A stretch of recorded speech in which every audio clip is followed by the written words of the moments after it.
An explosive Oregon volcano about a millennia ago. A powerful explosive volcanic eruption occurred in the state of Oregon, hurling boulders of rock up to a mile away. As a thick plume of ash rose into the atmosphere, superheated pyroclastic flows incinerated a square mile of forest, starting a wildfire. Then, abundances of ash began to fall, and over the next several hours an area of 16 square miles would receive 10 or more inches of ash. Such a total in the modern day would be more than sufficient to collapse building roofs. What I just described did not occur at a towering peak seen from afar such as the Three Sisters or Mount Hood, but rather a largely hidden volcano which few are aware of.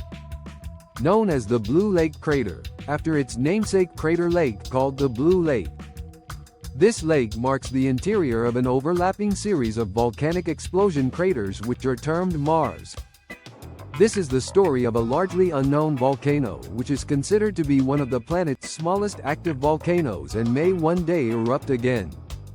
The volcanic complex known as Blue Lake Crater is located within a 150 square mile area of Central Oregon, which since the end of the last ice age has been an epicenter of largely effusive to moderately explosive cinder cone-forming eruptions of a basalt to andesite composition.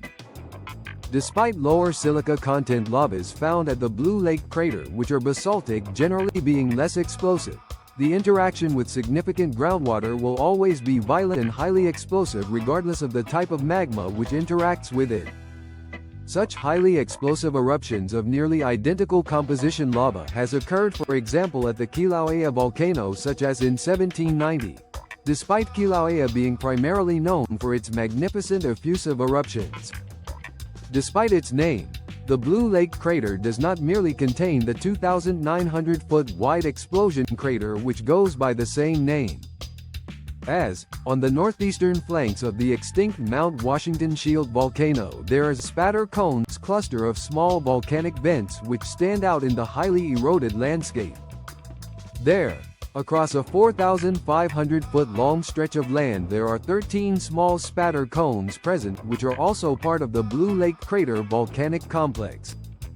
These vents perfectly align with the trend of the 4 explosion craters which comprised Blue Lake, and also have the same composition of eruptive products.